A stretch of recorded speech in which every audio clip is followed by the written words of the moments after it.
Tento podcast a prémiové produkty pre zvieratka vám prináša sieť predajní Superzoo. Zdravím vás, moje meno je Robo a vítajte pri počúvaní podcastu Starajme sa. Podcastu, ktorý sme venovali všetkým milovníkom zvierat, kde si pravidelne pozývame rôznych hostí, s ktorými rozoberáme zaujímavé témy nielen zo sveta chovateľstva. A odporúčam tento podcast vypočuť až do konca, alebo na konci a urobíme jednu takú menšiu súťaž.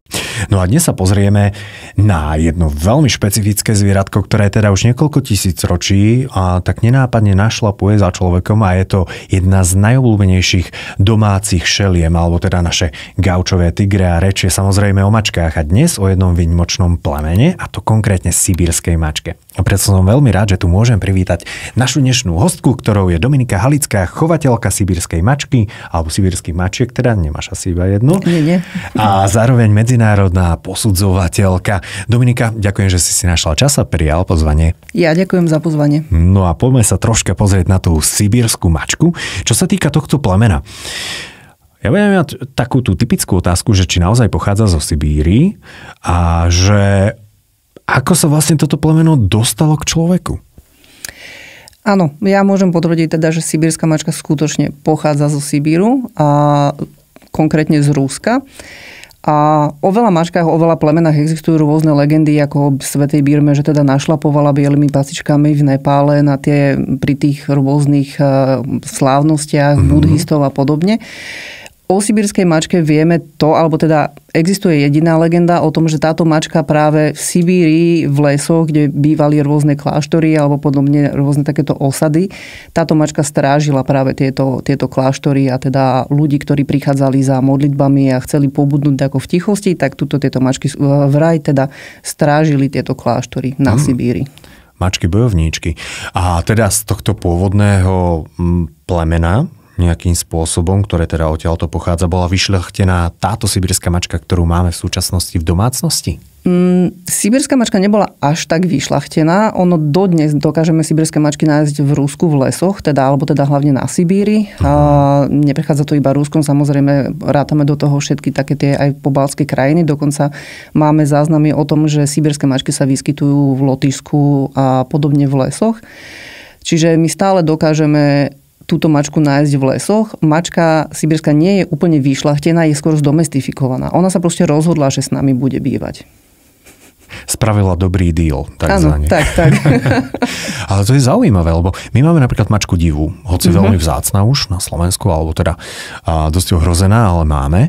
A takže v Rusku, alebo teda v týchto krajinách na Sibíri, tak mali toto plemeno mačky, ktoré nejakým spôsobom k nám prišlo. Čiže človek má doma v podstate kúsok ruskej prírody. Ruskej prírody.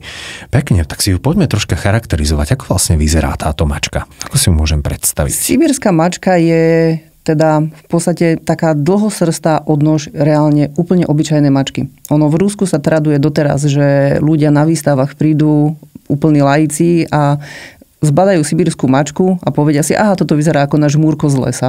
Presne takto sibírska mačka by mala vyzerať. Skutočne nemalo by na nej nič vyčnievať, nemalo by byť nič veľké, nič hranaté, nič dlhé. Sibírska mačka je v podstate stredne veľké plemeno, ktoré má hustú srsť, ktorá je vode odolná. Chápeme teda asi prečo, tým, že teda mačka žila na Sibíri, potrebovala teda tú srsť kvôli svojej ochrane. Tá srsť je veľmi špecifická, pretože má 3 rôzne vrstvy. Nemá teda len klasickú podsadu a na nej krycie chlpy, ale na tých krycích chlpoch rastú ešte ako keby guard hairs, my ich voláme, ako keby ochranná srsť, ktorá je práve trošku hrubšia na dotyk. A to je práve tá srsť, ktorá tú mačku chránila pred zimou. Sibírska mačka je v podstate, jej synonymum je okrúhlosť, zaokrúhlenosť. Všetko na sibírskej mačke je také mierne zaokrúhlená hlava, klenutý jemný profil, stredné telo. A mačka je hodne robustná. Skutočne je to kus zvieraťa. Tak možno má všetko také zaokrúhlené kvôli tomu, aby nemalo čo ako keby na nej omrznúť. Presne. Tak to sa dokázalo prispôsobiť. Wow. Tak, z týchto polodlhosrstých mačiek u sibírskej mačky dokonca badáme, že má najviac osrstené packy zo spodu. Tým, že našlapovala na sneh, alebo teda žila v tých hodne minusových teplotách, tak tie pacičky sú skutočne najviac osrstené z týchto polodlhosrstých plemien. Zaujímavé. A v tomto smere teda môžeme o nej rozprávať, že v rámci domácnosti dokáže odolávať aj pomerne, neviem, či niekto v domácnosti má minus 20 ako na Sibíri, ale že asi tá nízka teplota jej nebude toľko robiť problém. Nevadí, absolútne nevadí. A my sme doma mali dokonca príklad kocúra Felixa, to bol môj vlastne prvý importovaný kocúr, ktorý vyslovene snežilo, na ňom bola 10 cm vrstva snehu a kocúr spal na balkóne, takže nemajú absolútne problém s nejakou našou zimou, neverím, že by mali problém aj s väčšou zimou. Tak sú teda veľmi dobre adaptované na to. Pravdepodobne svoje robí, aj keď človek ich chová v domácnosti, tak potom asi nebudú také odolné k tým vonkajším podmienkam. Poďme sa ale trocha pozrieť na to, že keď si teda zachovali ten typ srsti a všetko, ako je to s povahou? Nemajú v sebe tak troška tej divočiny? Je tam taký kúsok lovca, ktorý pretrváva v tej mačke. Moje mačky napríklad veľmi radi aportujú. Loptičky, čokoľvek, čo sa hýbe, čo šuští, alebo teda pripomína nejakú korisť, tak moje mačky veľmi radi aportujú a teda naháňajú. Čo sa týka pierok, tak to je úplne najväčšia radosť na svete. Akékoľvek pierko, ktoré padne, alebo teda existujú mačecie hračky s pierkami, tak to je najväčšia korisť. Ale čo sa týka povahy sibírskej mačky, oni sú veľmi empatické. Oni s človekom žijú. Nežijú vedľa neho, ako niektoré mačky, ale vyslovene žijú s človekom. Adaptujú sa na jeho životný režim. Vedia, kedy ten človek chodí domov. Dokonca moje mačky napríklad rozpoznávajú zvuk môjho auta a manželovho auta. Že teda vedia, že idem ja krmič, alebo teda ide manžel hladkač. Hej? Čiže... Ako sa majú viacej teraz tešiť. Tak, presne. Takže je v nich kúsok toho lovca. A nie je to niekedy troška... nechcem povedať, že otravné, ale naozaj, že majú tie lovecké pudy také, že neštartujú za hrdličkami, ktoré sú niekde na balkóne, alebo čo ja viem, neútočia na ovládač od telky. Čo sa týka takých tých vtáčikov za oknom, tak pozerajú. Určite pozerajú. Naše mačky veľmi radi pozerajú. My máme stromy pred oknami, čiže s krmítkami. Takže my im tam robíme takú živú televíziu. A oni tie mačky, hlavne teda, myslím, že sibírske mačky asi najviac vydávajú taký ten lovecký zvuk. Oni sedia pri tom okne a vydávajú taký zvuk podobný vtáčiku, ako keby ho lákali. Ale či by teda dokázali uloviť, to nie som schopná povedať. To počujem prvýkrát, že mačky vydávajú zvuk, ktorý sa podobá ako keby na nejaký spev vtáčika. No, nie je to úplne spev vtáčika, je to taký, ako keď drost na začiatku, a je to také ako keby ťukanie. A ono v podstate ako keby lákala toho vtáka, že teda sem. Pekne. To teda majú vychytávky. A ak teda je to ešte plemeno, ktoré je relatívne podobné tomu v prírode, a nie je tak troška plaché? Nie, absolútne. Ja som sa nestretla nikdy s plachou sibírkou a mala som mačky importované z Ruska, ktoré mali v podstate foundation generáciu. To sú práve tie mačky, ktoré ešte stále žijú v Rusku v prírode. A na základe FIFE štandardov, pod ktorými teda my posudzujeme, alebo teda pod ktorými sú mačky uznané, my môžeme takúto mačku registrovať ako plnohodnotnú sibírskú mačku, ale musí byť narodená na území Ruska. Mali sme zvieratá, ktoré teda mali takýchto predkov, že teda v podstate v rodokmeni nebolo nič. Bola mačka a unknown všetko. Proste čistý rodokmeň a tie mačky si stále zachovávali takú veľmi, veľmi príjemnú povahu. Skutočne oni sú mierne aktívne, nie sú to úplne mačky, ktoré by preležali celý deň na gauči, ale sú to aktívne zvieratá. Ale vyslovene vyhľadávajú človeka. To je, si myslím, že veľké pozitívum pre veľké množstvo mačkárov, čiže vyhľadávajú v podstate ľudskú spoločnosť. Ak by som ja ako v súčasnosti, že nemačkár, spôsobom, že nemám mačku, sa rozhodol pre túto sibírsku, urobím správny krok, ak jednoducho nepoznám nejaké nároky mačiek, je to jednoduché plemeno k starostlivosti? Určite. Ono aj tým, že tá mačka má hodne hrubú a hustú srst, nie je tá starostlivosť až tak strašne potrebná na báze dennodenného vyčesávania alebo trimovania alebo podobných týchto úkonov. Tým, že tá mačka v podstate bola vyvinutá, alebo teda vyvíjala sa v prírode, v akej sa vyvíjala, tak tá srst je taká samostarostlivá. Mne sa častokrát stane, že idem na výstavu, mačku vezmem, prečešem a odchádzame na výstavu. Nekúpem ani nič, lebo to nie je potrebné. Veľmi ale záleží od línie tej mačky, alebo od línie toho chovateľa, od ktorého si človek tú mačku kupuje. Sú určite sibírske mačky s prímesou iných plemien. Tomu sa človek nikdy nevyhne pri tom chove, čiže tá srst môže byť o niečo jemnejšia, ale stále nevyžaduje toľko času na úpravu. Skutočne tá mačka plzne povedzme na jar a na jeseň, teda kedy mení srst, to je jediné obdobie, kedy tú mačku treba možno raz do týždňa prečesať, ale skutočne si drží veľmi, veľmi jednoduchú kvalitu srsti a tá starostlivosť je fakt veľmi jednoduchá, úplne aj pre začiatočníka. Lebo v tomto smere, ak by som si to zobral, tak perské mačky, aspoň o perských mačkách sa hovorí, že tam je tá starostlivosť pomerne o dosť náročnejšia, teda ak majú tú dlhosrstu. Áno, to môžem potvrdiť, ale perská mačka má úplne inú kvalitu srsti. Tam ide o štruktúru tej srsti, ktorú má perská mačka a ktorú má sibírska. To sú dve úplne odlišné srsti. To ako keby som porovnávala, ja neviem... Jablka s hruškami. Jablka s hruškami, presne. Pre bežného laika, ale v každom prípade tá srst asi je len srst. Čiže tá štruktúra srsti, ako si to môžem predstaviť? Ako ja, laik. To znamená, že ten chlop má inú dĺžku, alebo hrúbku, alebo ako? No u sibírskej mačky je to tak v podstate, že majú 3 rôzne typy srsti na sebe. Tá prvá, ktorá vlastne ide úplne od tela, to je taká tá srst, ktorá vlastne mačku zásobuje v podstate teplom, aby v zime podsada. vlastne je to podsada. Ale nie je to podsada, ktorá by bola istým spôsobom vlnitá, ako býva treba z norskej lesnej mačky. Tam sa vyslovne vyžaduje taká tá woolly coat, akože vlnivá podsada. U sibírskej mačky je tá podsada hrubá, ale je veľmi, veľmi jednoduchá na úpravu. Na nej je krycia srst, ktorá ešte navyše obsahuje také tvrdšie chlpy, ktoré sú veľmi teda žiaduce u sibírskej mačky v štandarde, aby tá srst bola skutočne tvrdá a nebola veľmi jemná. Táto srst je vode odolná a ona odstáva od tela v podstate. Veľmi málo kedy, alebo nie často sa stane, že by sa tá srst plstnatila. To už skutočne musí byť, ja neviem, neočešem mačku 2 roky, hej, napríklad. Tak by som povedala, že možno nájdem nejakú tú splstnatenú srst, ale akože keď mačka má, alebo teda keď majiteľ tej mačky má aspoň nejakú takú tú vedomosť, že teda prečešem aspoň raz za týždeň tú mačku, alebo raz za 2 týždne, tak tá srst je úplne fakt samoudržbová. Takže nejaké tie dredíky až tak nehrozia v porovnaní s inými, dajme tomu, plamenami. Perfektné. A chcem pre túto mačku vytvoriť ideálny domov, ideálnu domácnosť. A ja sa aj potom spýtam, že či je relatívne možné ju získať aj na Slovensku, že či je dostatok chovateľov a ty si jedna z nich. Ale čo by som mal ešte predtým zvážiť, že čo pre tú mačku pripraviť, lebo počul som o bengálskych mačkách, že to ideálne pripraviť ešte jednu domácnosť pre bengálky, že či sibírka bude takisto potrebovať nejaký svoj priestor, veľa škrabadiel, nejaké ukryty. Ako zabezpečiť takú ideálnu domácnosť pre sibírskú mačku? No, povedala by som určite, že kúpiť si väčšiu posteľ, pretože ona sa vám nasťahuje do tej postele.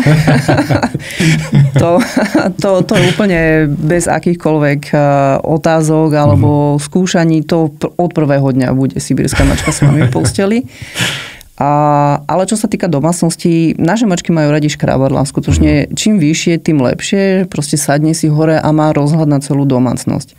Takže dostatočne vysoké škrabadlá. Dostatočne vysoké škrabadlo. Či ako sa tomu no, hovorí? škrabacie stromy alebo niečo také. Ale nič také, že by potrebovala treba niekde vybíjať svoju energiu, ako napríklad spomínaná bengálska mačka, u ktorej je dobre takéto behacie koleso kúpiť, aby teda mala kde tú energiu vybiť. U sibírky nič takéto potrebné nie je. Je fajn mať dostatok hračiek doma, aby sa mala čím zabaviť. A dosť, akože naše mačky obľúbujú zeleň. Teda akože zeleň vhodnú pre mačky, čo sú napríklad tie bambusové výhonky alebo podobne mačacia tráva. A teda ostatné kvety my napríklad nemáme. Vyselektovali to. Vyselektovali, hej. Perfektné, takže zvyknú si aj jedálniček obohacovať vyslovene o tú rastlinnú zložku. Prečo to vlastne robia?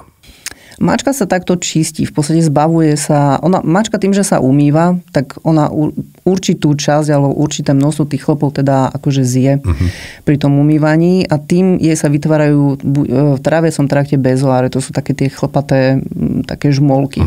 Ona to potrebuje nejako dostať von, čiže ona tým, že tú trávu alebo nejakú tú rastlinu zje, jej tým pádom začnú sa natravovať v žalúdku kyseliny, podráždi je to ten žalúdok a mačka to dokáže teda vyzvracať. Tým pádom sa vyčistí, lebo tieto bezoáre, alebo teda tie chlpové žmolky, oni prirodzene neodchádzajú do tráviaceho traktu, čiže nechodia von vylúčovaním, ale mačka ich potrebuje dostať von takto. Nejakým spôsobom. Viem, že ešte existujú pasty, ktoré to dokážu nejako takže posunúť ďalej, ale toto teda ide, že tým druhým koncom, keď máme tú trávu. A mačka to potrebuje nejako zo seba dostať. Potrebuje. Dokážu byť tie trichobezoáry a prepáč, že možno tak odbáčam od témy, ale toto je taká, že zaujímavá téma pre mňa, lebo si myslím, že veľa mačkárov sa týka, respektíve ich mačiek. Dokážu byť aj pre mačky nebezpečné? Určite áno. Ono, keď v podstate upchá ten tráviaci trakt, tak nastáva problém tam. Buď sa to dá bez operačného zákroku nejako vyriešiť, ale častokrát prichádza k tomu, že teda mačka tým, že vlastne upchá si tráviaci trakt, tak kde je potrebný zásah veterinára a nebýva to nikdy nejaká úplne jednoduchá operácia. Tak predsa len asi je tam potrebné otvoriť stenu žalúdka a podobne. Už si sa s tým stretla napríklad aj vo svojej praxi? U nás nie. S našimi mačkami nie. Ale viem, že existuje takáto vec. Počula som o tom od chovateľov, že s tým mali problémy, ale vďaka Bohu naši si to vedia poriešiť. Máš dostatok zelene v rámci domácnosti. Takže možno je skvelý tip. Tak pravidelne sa nejako doplňa. Dobre, takže potrebujú škrabadlo, potrebujú dostatok zelene. Štandardne ja si predpokladám, že tie mačacie toalety a niečo takéhoto? Tak, klasické mačacie toalety. A prípadne nejaké také, my teda máme doma na zemi škrabadlá, lebo mačky teda, prirodzené škrabadlo pre mačku v prírode je strom, alebo teda spadnutý strom. A mačka si tie nechty, alebo teda pazúry obrusuje tým, že v podstate stojí všetkými 4 nohami na tom spadnutom kmene a teda obrusuje si zadné aj predné akože na okamžite prítom. Hej. Čiže my máme na zemi poukladané nejaké také škrabacie plochy, na ktorom sa toto dá praktizovať. To som počul, že existujú mačky, ktoré preferujú práve tie stojaté škrabadlá a zase tie, ktoré majú radšej také tie ležaté škrabadlá. Takže ty máš tie... My máme aj. Nech majú možnosť výberu. Super, a možno je to pre tie mačky aj dôležité. Ako je to s temperamentom týchto mačiek? Znášajú sa úplne v pohode medzi sebou, alebo je lepšie, čo ja viem, že máte iba jedného jedinca, poprípade iba dvoch? Lebo spomínala si, že sú empatické a ja chápem, že je to asi voči človeku. Oni sú hodne empatické aj voči sebe. Málo kedy som sa stretla s tým, že by mačky prijímali medzi seba ako v podstate cudzieho jedinca úplne jednoducho. Ale naše mačky napríklad nedávno sme pridávali mladého kocúra, ktorého som si vracala v podstate z nášho chovu naspäť. A kocúra sme vypustili z prepravky deň, kedy sme ho priniesli a u nás nastal fakt skutočne pokoj. Nič sa neudialo, nič. Moje mačky prišli, pozreli, kocúr, ok, dobre. Tak je tu ďalší navyše, ale skutočne nič také, ako poznáme, samozrejme, to spriateľovanie mačiek, že proste príde cudzia mačka, tá domáca je trošku dominantná, chráni si to svoje prostredie. U nás možno tým, že naše mačky žijú v kuse v skupine, my neoddelujeme nič. Hej. V podstate, ak mám kocúrov, tak sú teda na čipe, aby teda nemali sme mačiatka v kuse. Ale u nás to existuje ako jedna veľká skupina. Takže je to v podstate taká svorka? Svorka, presne. A to ma zaujalo, že kocúrov máš na čipe. Čo to znamená? Znamená to, že v podstate kocúr je vyše roka neaktívny hormonálne. Jemu sa dá v podstate hormonálne upraviť ten cyklus, alebo teda nejaký ten jeho hormonálny život. A v podstate je to celé na prírodnej báze, nemá to nejaké extrémne nežiaduce účinky. Jediný nežiaducí účinok, ktorý tomu je, že ten kocúr v podstate nadobudne srsť celoročne. Že teda nemá to hormonálne ako presrsťovanie, ako klasický kocúr, ale vyslovene celú rok má v podstate, je ochsrstený ako v zime. Tak. A nemajú teda primárne tendenciu... Áno, nemajú. pokračovať vo svojom rode. Inak toto môže byť aj celkom zaujímavá alternatíva, ako ľudia vyslovene, že nechcú dávať kastrovať kocúrov, takže možno skvelý tip, pretože predsa len hoď toto sú mačky, ktoré asi nenájdeme na ulici, Sibírky, tak na uliciach je obrovské množstvo mačiek. No práve v tom Rusku úplne bežne. Možno aj. Dobre, takže žijú v takej tej svorke a v pohode im to vyhovuje. Takže toto je, čo sa týka tej povahy voči ostatným zvieratkám. Samozrejme, asi nebudem mať na voľno vypustené kanáriky alebo v klietkach, to nás už učili a v rozprávkach. Ako je to s psami? Máš s tým nejaké skúsenosti? Máme psa, máme kavaliera, teda akože vo veľkosti asi našich mačiek, ale je to úplne v pohode. U nás vlastne, keď sa narodia mačiatka, tak sú okamžite konfrontované s tým, že je teda doma pes a odchádzajú od nás v podstate socializované, takže oni vedia, že pes existuje. Ale aj keď sme psíka doniesli, vlastne však mačky boli u nás prvé, až potom teda prišiel psík, tak oni ho začlenili. Oni z neho vychovali mačku v podstate. Chudá kavalier. No. Hej, asi brusí určite pazúriky. Čo sa týka stravy, tak možno tým, že pochádzajú z prírody, aj si to nejako prispôsobila? Dajme tomu, že tú stravu, ako samozrejme, že nie nejakého losa a podobne, ale že či obohacuješ ten jedálniček niečím iným, alebo vlastne čím krmíš? To by bolo možno fajn zo začiatku zistiť. Granuly, konzervy, surové mäso. My to máme všetko tak dohromady. Ja teda nie som zástancom toho, že vyslovene je monostrava, že teda budem dávať iba granule, alebo len konzervy, alebo len barfovať. U nás mačky majú prístup ku granuliam celodenne. Čiže určite dávame suchú stravu a do toho mokrú stravu. Buď teda konzervy, kapsičky. U nás teda najviac tuniak, lebo nič lepšie ako tuniak neexistuje, očividne, v jedálničku našej mačky. A teda potom surové mäso, samozrejme premrazené a ošetrené. Uh-huh. A toto surové mäso premrazuješ kvôli baktériám. Potenciálne baktérie a takto. Super. A na tomto to máš najviac osvedčené, že je to v pohode.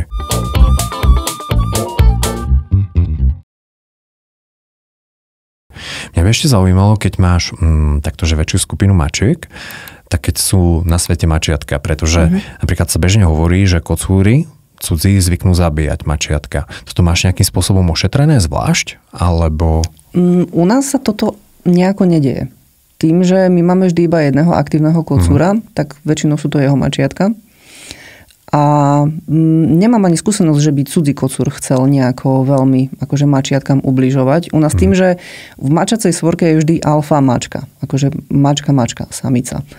A to vážne? Hierarchia v mačacej svorke vždy kolíše v závislosti od toho, či niektorá mačka teda má mačiatka alebo nemá, alebo teda ktorá je alfa bez toho, keď máme mačiatka. Samozrejme, keď sú mačiatka, alfou je matka. Tá si ošefuje kompletne všetko. Čiže aj kocúra. Ale keď teda nie sú mačiatka, tak u nás alfou je naša najstaršia mačka, prirodzene. Táto drží tak akože pod svojou packou. Ale nestretla som sa s tým, že by kocúr mal nejakú tendenciu napádať mačiatka. Skôr opačne. Vyslovene, že naši kocúri sa starajú o tie mačiatka. Umýva ich. Hlavne teda, keď sa mačiatka učia jesť. Samozrejme, všetci chcú umývať mačiatka, lebo mačiatka sú od jedla úplne všade.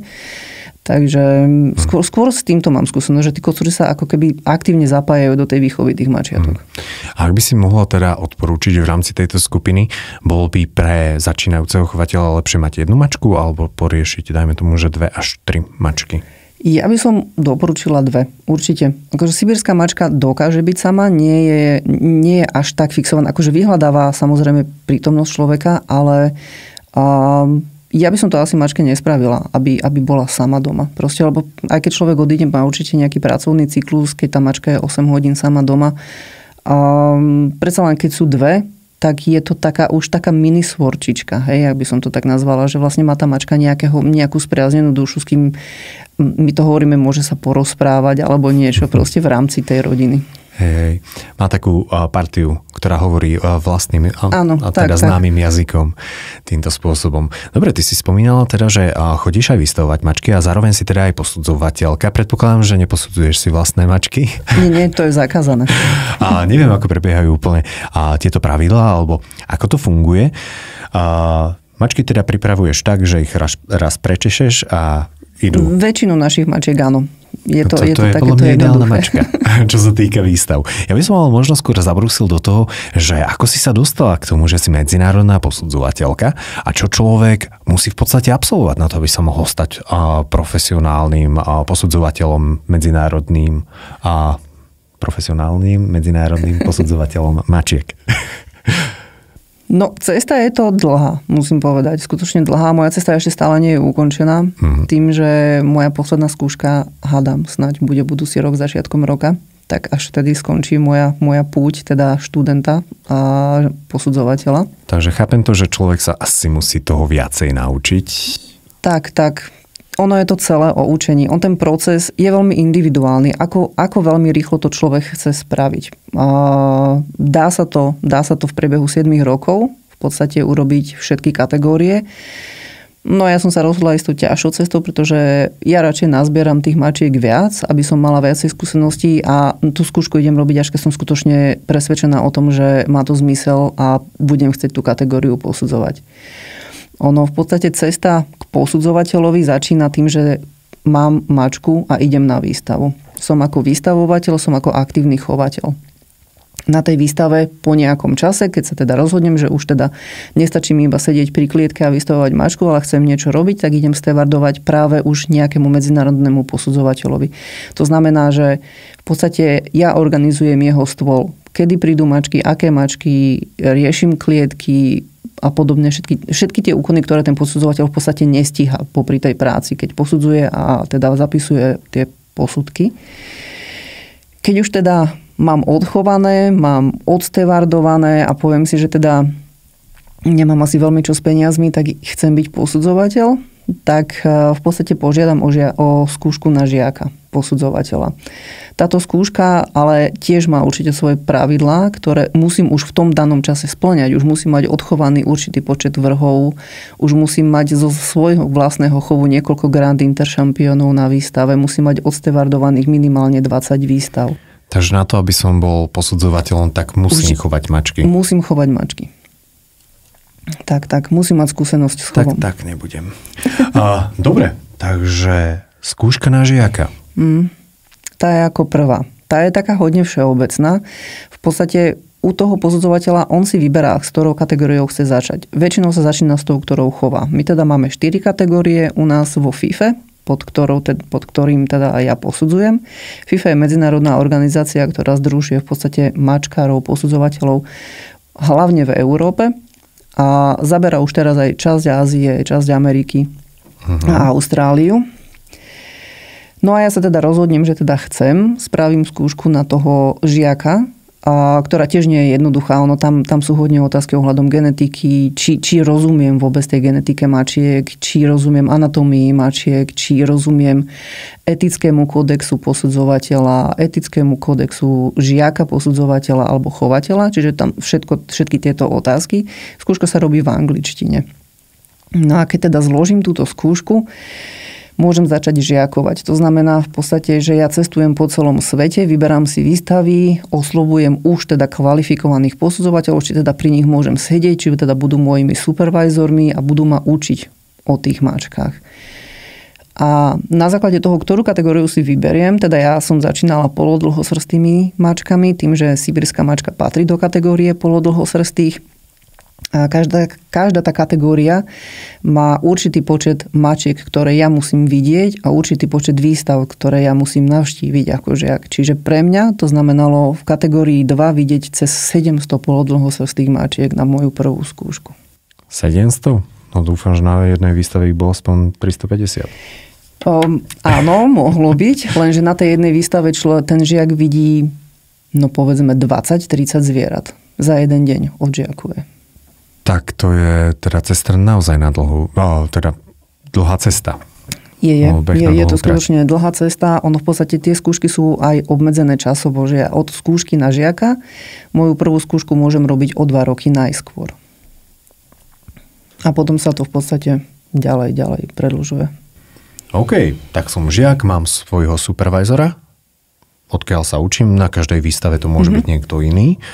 A potom, keď už nazbierám tých 700 mačiek, tak požiadam o skúšku. Na medzinárodnej výstave. ktorú si vyberiem. Teda, a vyberiem si 2 posudzovateľov, už kvalifikovaných v tej skupine, ktorej chcem ja robiť skúšku. Tí teda buď príjmu pozvanie, no ak nie, tak hľadám ďalších. A skúšku žiadam minimálne 2 mesiace predtým, než ju chcem robiť. A deň pred praktickou skúškou je vždy teoretická skúška, ktorá teda obsahuje otázky všeobecné, čo sú opäť ohľadom etických kódexov, o tom, či viem, ako bola naša organizácia založená, ako funguje. A tam sú rôzne otázky ohľadom genetiky, ohľadom farby mačiek, ohľadom štruktúry srsti, ohľadom anatómie a podobne. A ďalšia časť tej skúšky je teda už čas otázok konkrétne o tej skupine zvierat, ktorú ja teda idem robiť ako žiak. Toto teda absolvujem. Ak ju teda absolvujem úspešne, tak následne v sobotu mám praktickú skúšku. A tá pozostáva z toho, že ja teda dostanem list asi 50 zvierat, z ktorých ja musím odposudzovať minimálne 35. A zároveň so mnou posudzujú títo 2 moji akože v podstate skúšajúci. A na konci dňa vlastne porovnávame, či som odposudzovala korektne, či som sa v podstate trafila do ich posudzovania, lebo oni ako už teda kvalifikovaní posudzovatelia teda vedia, ako posudzovať. A ja musím teda, ak som teda trebárs vybrala inú mačku, než oni, musím vedieť povedať prečo. Musím mať nejaké pádne dôkazy, alebo teda niečo v rukáve, že prečo som teda vybrala túto mačku. Musím sa zhodnúť na minimálne 80% s nimi, aby som skúšku spravila. Inak stáva sa to často, že sa nezhodnú v podstate posudzovatelia?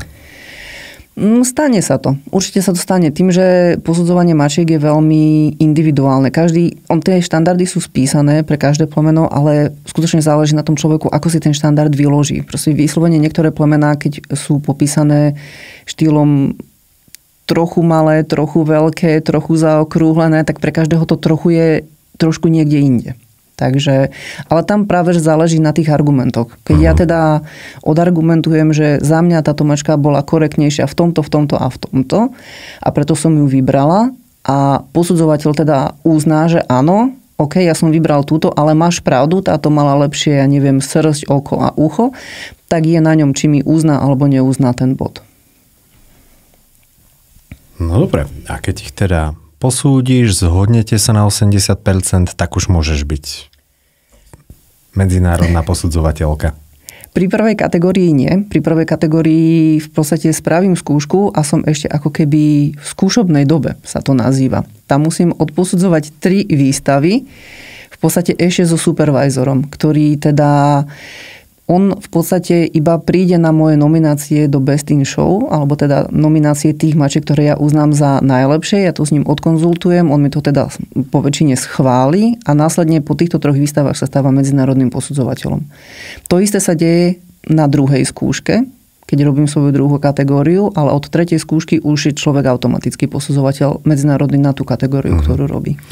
No, súdiac podľa všetkých tých krokov, tak asi nemáme príliš veľa tých medzinárodných posudzovateľov. Je nás okolo 300 v Európe. A to je dosť málo.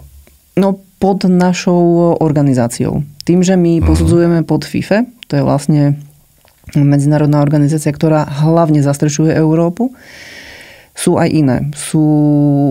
Máme minimálne 5 ďalších. Z takých najvýznamnejších sú VCF, TICA alebo CFA, ale tie u nás nemajú až také zastúpenie. A tam sú zase iní posudzovatelia. Čiže nás je viac, len teda pod touto organizáciou je nás okolo 300. No, ty si priniesla v podstate aj nejaký štandard. Sú to teda 2 knižky, ale mne tu chýbajú obrázky. Pre tých z vás, ktorí nás iba počúvate, tak práve listujem v tých štandardoch a je to tu anglicky, nemecky, to je francúzština. Dobre. Prečo tam nie je čeština alebo slovenčina? Pretože ako medzinárodný posudzovateľ ja v podstate musím posudzovať v týchto 3 jazykoch. A teda hlavne v jednom. V jednom musím byť schopná odposudzovať kompletne všetko. A s tým, že ak posudzujem napríklad na Slovensku a národný jazyk je tu slovenský a ja som Slovenka, tak môžem posudzovať po slovensky. Takisto v Česku. Ak posudzujem, ja neviem, v Poľsku a viem po poľsky, môžem v tom národnom jazyku tej krajiny posudzovať. Ale ak posudzujem kdekoľvek inde a národný jazyk tam bude nemčina, no a ja nemecky napríklad neviem, tak budem posudzovať po anglicky. Hej. Takže aby to bolo všetko prehľadné a ideálne. Tak. Najviac dohľadateľné všetko. A teda pochopiteľné, tak som chcel. Perfektné. Aké máš za sebou úspechy? Čo sa týka vlastného chovu? Mám teda jedného svetového víťaza, čo trošku je iný systém ako u psov. U psov viem, že svetový víťaz je pes, ktorý vyhrá vo svojej tej kategórii to V1, alebo teda Excellent 1. U mačiek, aby sa mačka stala svetovou víťazkou, musí vyhrať konkrétnu svetovú výstavu, musí ju vyhrať celú. Táto výstava býva raz za rok. Vždy je to v inej krajine. A zíde sa tam od 1500 plus mačiek. Skutočne je to najvýznamnejšia výstava, ktorú máme za celý rok. A na základe toho, že mačka tú svoju kategóriu vyhrá, ale kompletne celú, nie len svoje plemeno, ale vyhrá trebárs najlepšie mačiatko polodlhosrsté vo veku 4 až 8 mesiacov, ale musí vyhrať a musí poraziť kompletne celú konkurenciu, ktorá je na tej výstave. Vtedy sa stáva svetovým víťazom. No a mne sa toto podarilo s kocúrom, ktorého som paradoxne predala do Fínska. Ale kocúr úplne čisto náhodou vyšiel na svetovú výstavu a majitelia zo začiatku veľmi nechceli.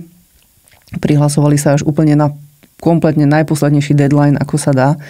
S tým, že teda oni to vyskúšajú a že však choďte, hej, proste však ja im nemám už do toho, čo hovoriť, keďže kocúr je už ich.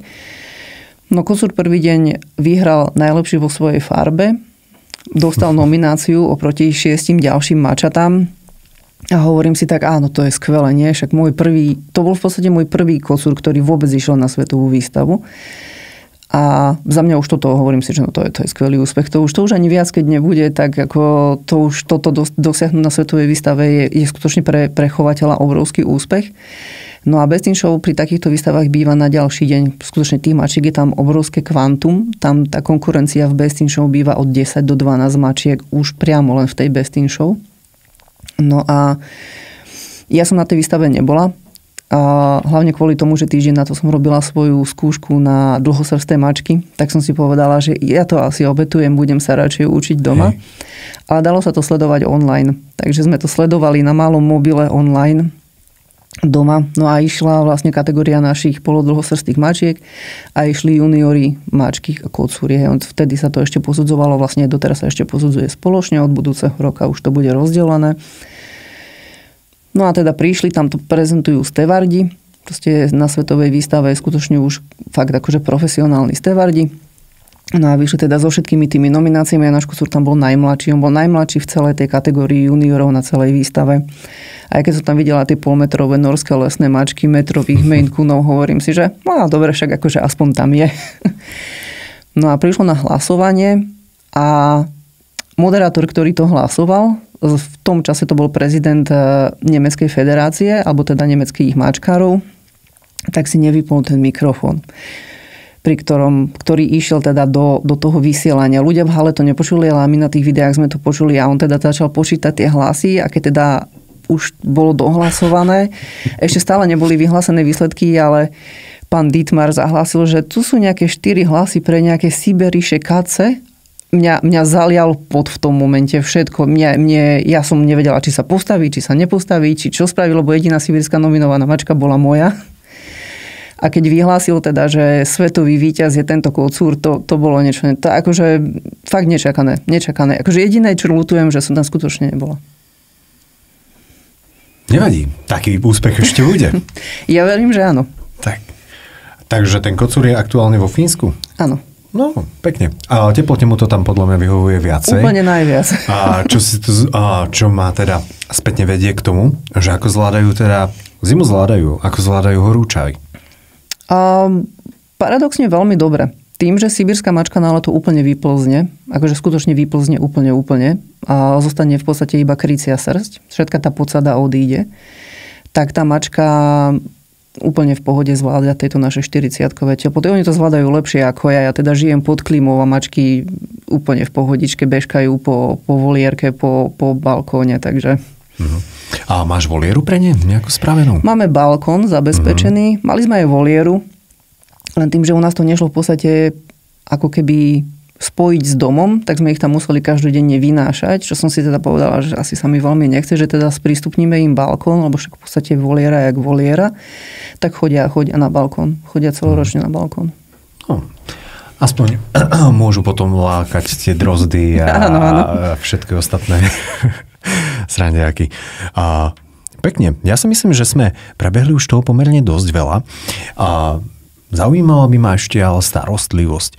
Je niečo také, čo by som mal preventívne robiť, aby sa moja mačka, sibírska mačka v tomto prípade, dožila čo možno najdlhšieho veku? Že majú nejakú takú svoju achillovú pätu?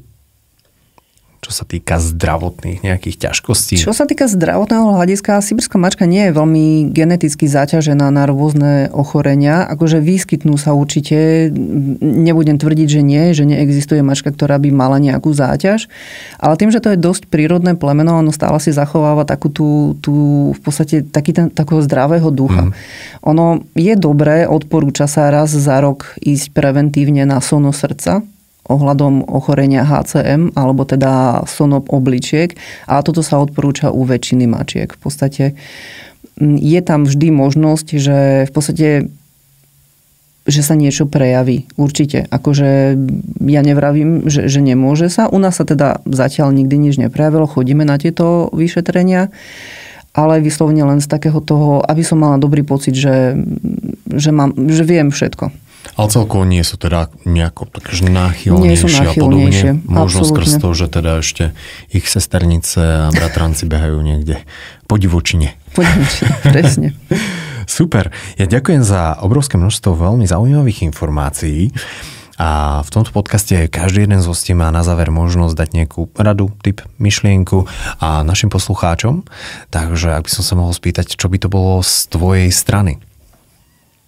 Ja by som určite teda poradila ľuďom, že nech nemajú predsudky voči mačkám, lebo s tým sa stretávam veľmi často, že ľudia sa boja mať mačku, pretože tu stále panujú také tie zaužívané pravdy typu mám mačku, automaticky budem mať salmonelózu alebo niečo podobné. Hej, tie mačky skutočne nie sú takým strašiakom, ako to vyzerá. A takisto mačka skutočne nie je falošná, ako sa častokrát hovorí. A sú to skutočne empatické zvieratá a rozhodne mačky nemajú 7 životov, čiže by som veľmi zvážila život mačky vonku, alebo teda nechávanie mačky bez dohľadu, niekde pobehovanie vonku a podobne. Ďakujem krásne. Myslím si, že veľmi dobré rady, tipy. Takže ďakujem ešte raz. Našou dnešnou hostkou bola Dominika Halická, teda chovateľka sibírskych mačiek a medzinárodná posudzovateľka. Dominika, ďakujem. Ďakujem, Maja. Ďakujeme, že ste si vypočuli podcast Starajme sa. Ak sa vám náš podcast páči, nezabudnite sa prihlásiť na jeho odber cez svoju obľúbenú podcastovú aplikáciu a sledujte nás aj na YouTube. Všetky epizódy a zaujímavé články nájdete tiež na stránke starajmesa.sk. Na záver epizódy pre vás máme súťaž. Správnu odpoveď na dnešnú otázku, ktorú vidíte práve na obrazovke, pošlite cez odkaz v popise tohto videa. Každý diel vylosujeme 3 výhercov, ktorí si odnesú 20 eurovú poukážku na nákup v Superzoo. Vidíme sa v ďalšej epizóde.